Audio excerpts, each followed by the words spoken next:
The attack on Iran's Karg Island totally demolished it, but said they might still hit it a few more times just for fun. بسم الله قاسم الجبارین. ارتش متجاوز آمریکا به دلیل ویرانی پایگاه‌های نظامی خود در منطقه در پناه بنادر، اسکله‌ها و در مخفیگاه‌های شهرهای کشور امارات جزیره ایرانی بوموسا را هدف موشک‌های خود قرار داده است.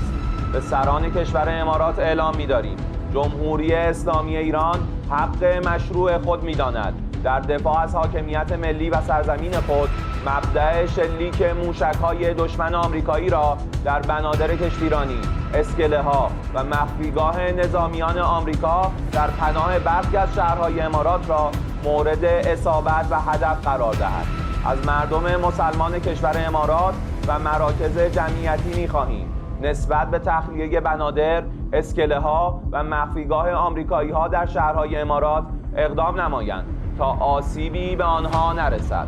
ان الله عزیز ذوالانتقام. המאבק העולמי והאזורי מול איראן, אותו מובילים נשיא ארצות הברית דונלד טראמפ וראש ממשלת ישראל בנימין נתניהו, עולה מדרגה ונכנס לישורת ההכרעה שתימשך ככל שיידרש.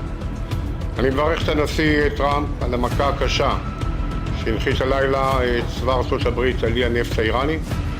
זאת התגובה ההולמת במיקוש מוצרי הורמוז וניסיון